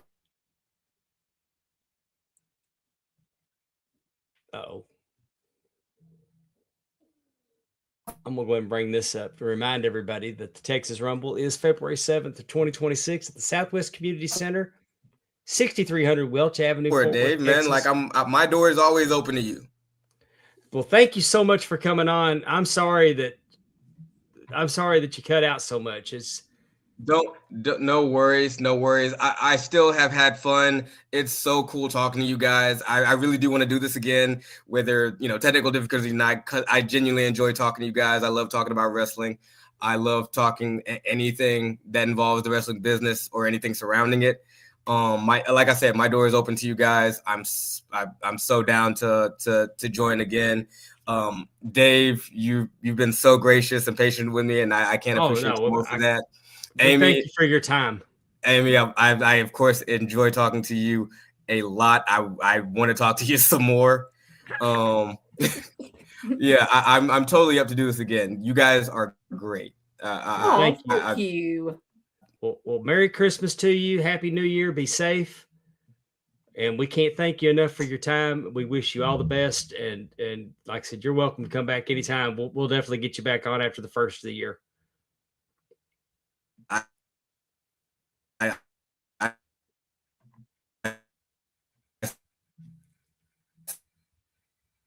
seriously appreciate what you guys do and the.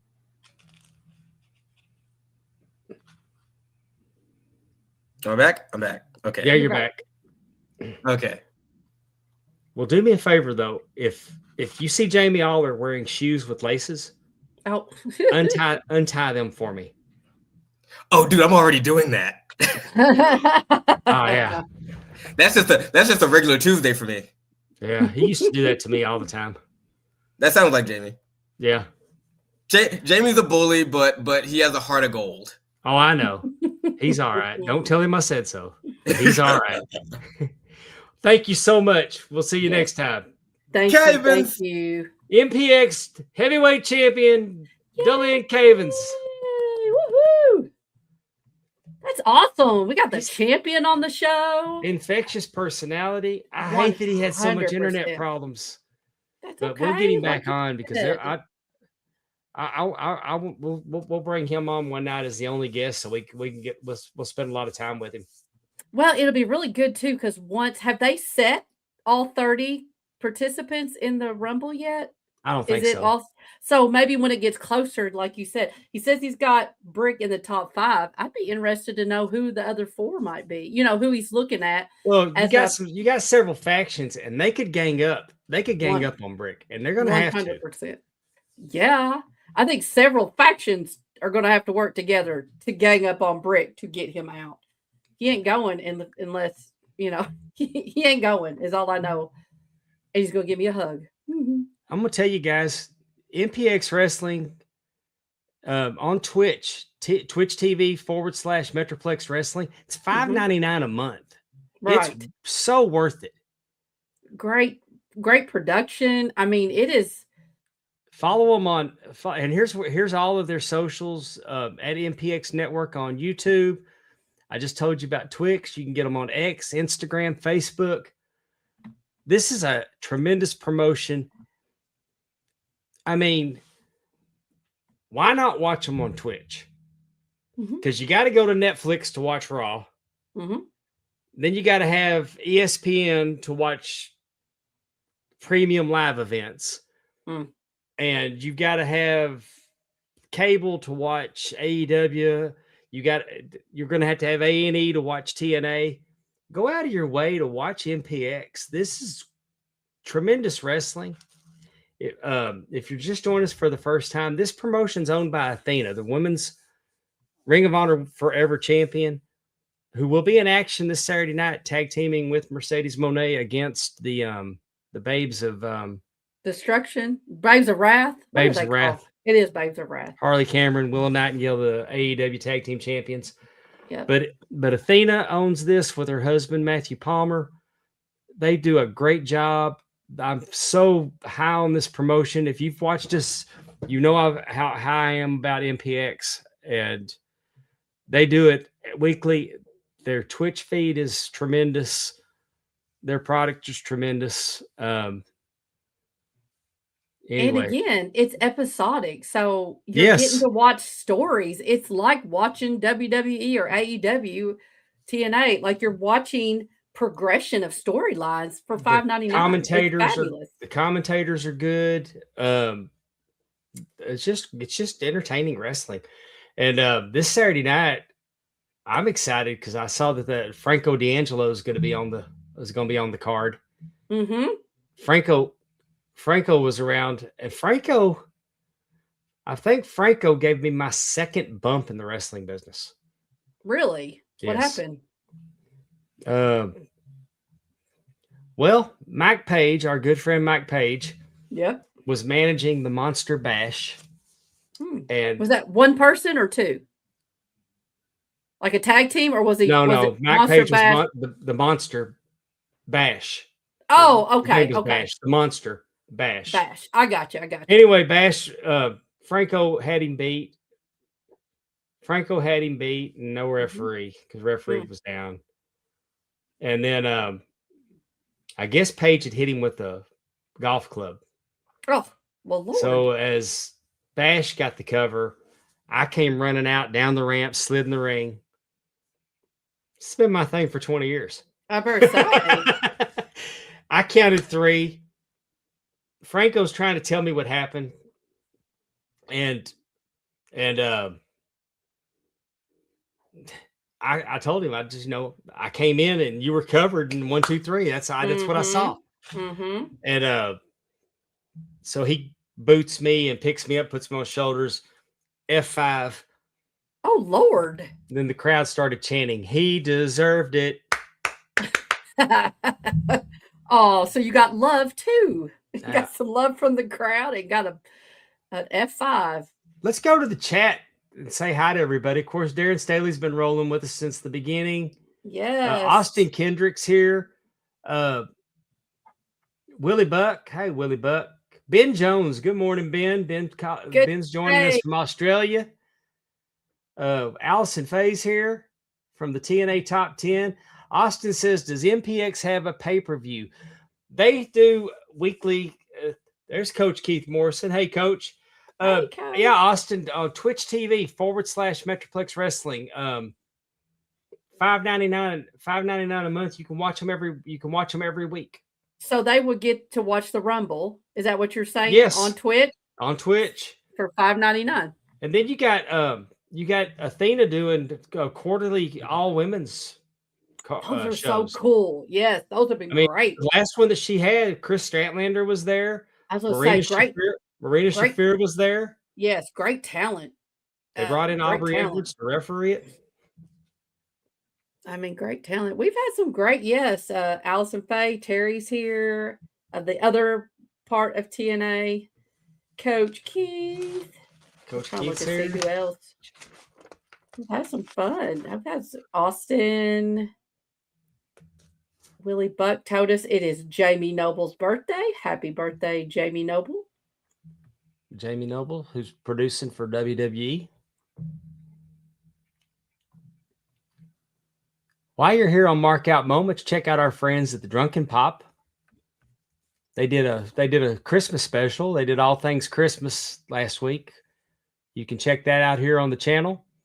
TNA Top 10. Their next show, you can expect they're going to do the best lists of 2025.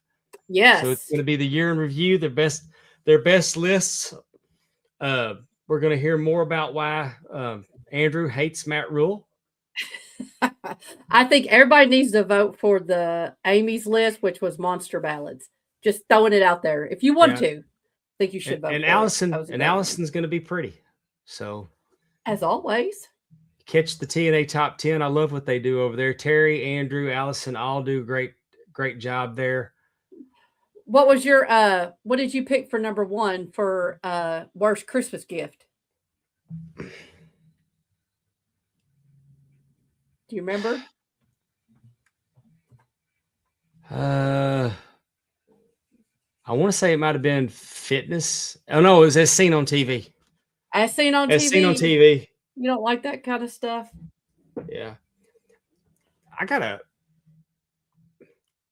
Over at the DAV Network, we got the Double Drop Kick podcast. Can I show you real quick what the Kevin over there on the Double Drop Kick? I want to say he sent me a Christmas present. He sent me this is Scott Dawson, if you could see it, and Dash Wilder's rookie card from 2017. Ha ha ha. So he sent me that for Christmas. I cannot tell Kevin how much I so appreciate this. Again, he's got a lot going on, and just the fact that he thought of me is it just humbles me. And I cannot tell him thank you enough. Thank you so much, Kevin. I love it. She actually said petty, not pretty. Oh, she's going to be more. Oh, I had to go look. Andrew's just being an ass. 56. We talked about that. I understand though. I understand how Andrew feels about he hates Matt Rule. I hate Lane Kiffin. Now, why do you hate Lane Kiffin? Because he went to LSU. Oh, you hate LSU. Oh, right? Yeah. Okay. Not just a little bit. I understand. And you're right, Allison. It is yummy. I'd have probably been miffed at him a little bit if he'd have gone anywhere else. Mm-hmm. Just because I'm not an Ole Miss. I mean, I'm really not an Ole Miss fan. My wife is. Right. But he was making. I was interested. I liked Lane Kiffin. Mm-hmm. I liked what he was doing at Ole Miss. Mm-hmm. I thought he was kind of a fun coach. Gotcha. Then he went to LSU. Now he's dead to me. He's a hoe. We've been talking about, though, have you seen those little memes about 50 Cent and about how apparently people are going to up their pettiness game because of all the stuff 50 Cent has done? And they talk about Diddy and stuff like that. Backfired on him. Oklahoma trotted 50 Cent out to sing to start the fourth quarter. Yeah. Yeah, the song that they did, though, was Alabama's motivational song they do at practice. Like the quarterback knows the words to the song. Oh, Lord. Just so you know, Santa Claus said lanes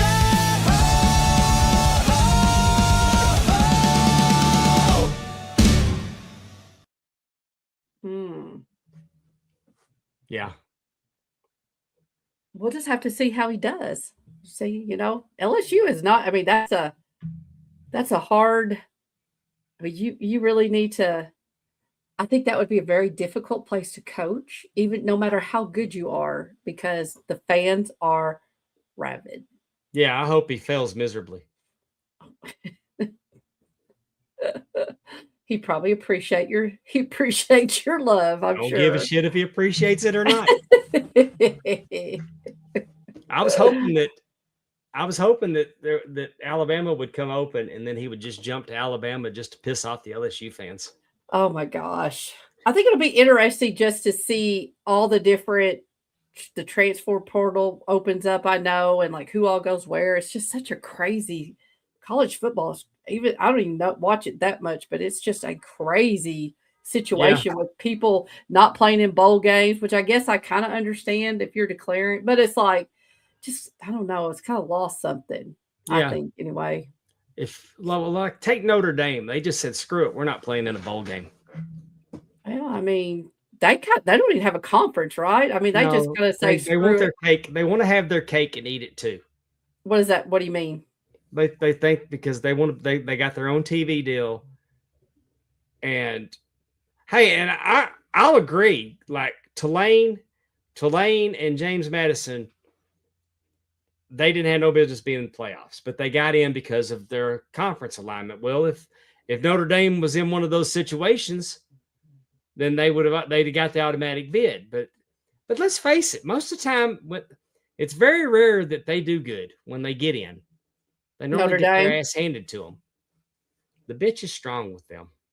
Well, and I know we talk about this. We have at least in basketball, we have seen on the occasion a 16 team taking down a number 1 seed. I mean, it has happened. Anybody can win on that one given day. Well, since everything's wrestling, mm-hmm. I think they need to expand the playoffs, and you can let these shitty teams that think they have a chance in, because they can be the enhancement talent. Like Tulane was the enhancement talent for Ole Miss this week, and James Madison was the enhancement talent for Oregon. Hey, it's like the other teams got buys, mm-hmm. but Ole Miss and Oregon got a buy too. Right. Oh, I mean, it is what it is. And right. I got tickled that the governor of Louisiana had said something about having they'll be in Oxford next year. Yeah. Well, the governor of Tate Reeves, the governor of Mississippi, said, "Hey, I don't know if you know this or not, but the best football team in Louisiana will be playing in Oxford. You don't have to wait till next year." Oh, Lord help. And then the governor of Louisiana said that, "Hey, just enjoy the team that our coach built, and we'll see you next year." Well, yeah. Speaking of head coaches, well, I'm going to tell you that something's going to happen in Louisiana. There's going to be a natural disaster because I'm not saying it's not a matter of when, it's if, it's when. Unfortunately, that kind of stuff happens. Right. Yeah. But I'm here to say in a loud and clear voice to the governor of Louisiana, to the governor of Mississippi, don't send none of my fucking tax dollars to Louisiana when it happens again. Because if they got all that money to pay a football coach, they can rebuild their own damn state. I thought you weren't saying the F word. I thought you were like on day 14. No, that's not always my New Year's resolution. Oh, and the furthest I've darn ever it. made it was 13 days into the year. Oh, Every year, okay. my New Year's resolution is to clean up my language and quit dropping F-bombs. Okay, I totally misunderstood. The record is 13 days. 13 days. Yeah. Are you going to try to beat that record this year? Every year I try. I try to be a better person, Amy. And it's just other people. People don't let me. I understand that. People do not let me. I would, if I won the lottery, I would want Andrew from TNA to be a head coach somewhere. I think he would be a phenomenal head coach. Yeah. I'm 100% down with that, Andrew. He needs to go take over Nebraska. I would make a huge donation for that. Bring him down here to Mississippi and let him coach a private school. I don't know though. He wants Nebraska. I know. I think he could do well. I 100%. You got lotto fever? Well, every time it gets $1 billion, 1.7 billion.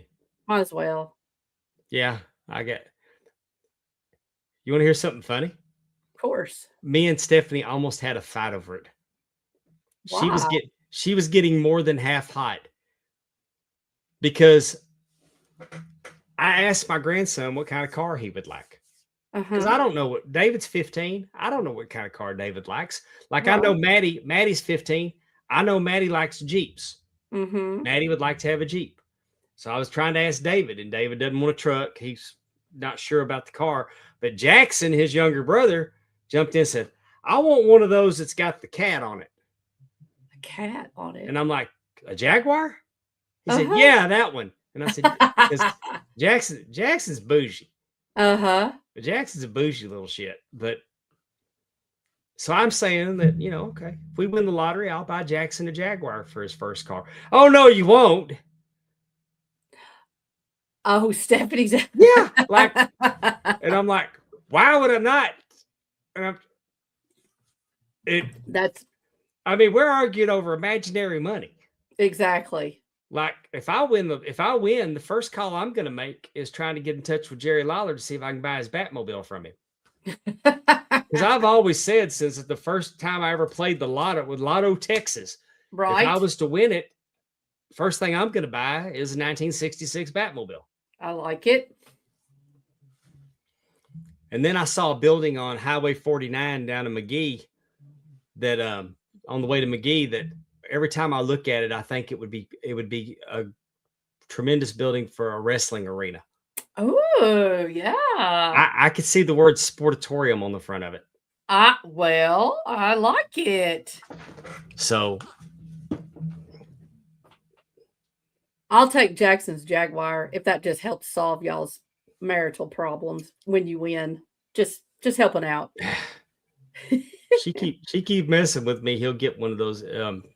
He'll get a Beamer. Well, I was going to say for 1.7, you can get them one for every day of the week. I mean, Yeah. Tuesday. I mean, it's 1.7 with the cash option would probably bring it down closer to 800 million. And then after taxes, you're probably down around 400 million. Yeah. I mean, it's still okay because if you went and blew $1 million, you'd still have 399 more. And we'll get him because Coach said he would go be the offensive coordinator. I would love to see that. Please buy Nebraska so that we can see Andrew coach and Coach Keith be the offensive coordinator. I think we were ready. There's a certain private school that I hate that when we play them. And I'd probably try to buy that school and then promptly bulldoze it. That is something that we have a little chat, and we're always talking about if we win the lottery, we're building a compound anyway. So that's where we can all stay. And Andrew is not a Taco Bell fan. I don't know how. Did you know the quesarito's back? I had heard that. And they have a steak poblano. I don't know if it's a burrito. It's wrapped. I mean, it's wrapped in a tortilla, but it's steak and poblano, and it is so good.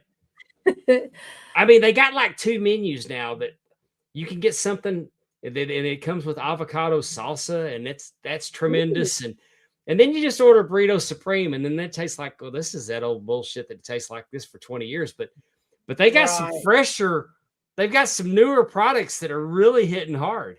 Interesting. Well, Andrew plans to buy Taco Bells and bulldoze them down. So when he wins the lottery, I don't know if Allison and Terry will let him do that because they are very much fans. So I don't know. We'll just have to see when Andrew wins that money. We'll just see how the chili cheese burrito. I'm with Allison. Do you know I don't eat Taco Bell very often? I mean, I couldn't tell you the last time I ate Taco Bell. We have Taco John's here. Do you have Taco John's? We don't have Taco John's, but I've had Taco John's and it's good. If I'm going to eat something like that, it's going to be Taco John's. I eat real Mexican food. I know, the tongue and all that other stuff. He cooks all that mess. He's a very good cook. Next week on the show, Riza Clark is going to join us from MPX. We're not doing it next week, right? Oh no, January 7th we'll be back. I'm sorry. I'm just making sure. I'm like, no, season take a break. We'll be back January 7th. Riza Clark will be here with us. Awesome. Are there any women in the Rumble? Would they have women in the Rumble? Yes, it's a co-ed event. Co-ed event. Well, Bucky, asking the questions now. Stephanie just pulled up. Oh, they hear her. Oh, that's so sweet. They love their mama. I don't blame them. But we'll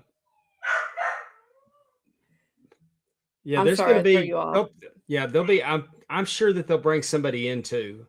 I wouldn't be surprised if, I mean, you can go look at the MPX, all the women that they've had in. Abaddon. Yeah. I would not be surprised if Abaddon would be in it, but maybe you'll get a surprise from maybe some AEW talent. I don't know. I'm just guessing. We definitely want all of you out there, our fans. We're so appreciative of you. We want to wish you happy holidays. We hope that we are looking forward to 2026. Are we not, Pondwater? I am looking forward to 2026. I'm going to try to do more. I'm going to try to take more bookings in 2026. I'm excited about what we're doing here on the network. Think we want to do another commentary of definitely the want to do IW that. show. That was fun. We had a great time. I would love to do that. And just, keep on keeping on. As long as this is fun, I want to keep doing it. Yep, me too. It's fun so far. I want to wish everybody a Merry Christmas and a Happy New Year. I want everybody to be safe. Yes. And back to us in 2026. And we'll still have stuff on the network. We need to get a world-class flashback out because all that's going away from Peacock. I know. Where's it going to go? What are they going to do with it? They ain't said yet. Maybe YouTube. I don't know. WWE They haven't Vault. said. They haven't said, but I don't know with this new bunch that owns it. I don't know what their sense of urgency is about getting the product back out to us. Very true. It'll be interesting to me. I know there's no way for us to know, but how many people drop Peacock because of it? I'm going to, and it's not. And Peacock's made it hard to drop. Oh, they have? How come? You try to drop, and then they're supposed to send you an email, and then the email never comes, and then bright light, and you forget to refresh. I'm dropping it. So start now, so that you might be dropping. I mean, it's not that I don't like. There's nothing. I really got it for the WWE. Ain't nothing that they got worth $16.99 a month. No, I agree with that. I mean, it's just not. There's so much to watch anyway. I don't watch, and that's just one of them. That I was really just watching for the PLEs and the Vault, all the different shows. Yeah, having access to all that. But a lot of times, if there's something in particular I'm looking for, I can find it on YouTube anyway. And I've got a vault of my own. I mean, I've got massive libraries, a massive wrestling library on DVD. Yep. All right, we're going to get out of here.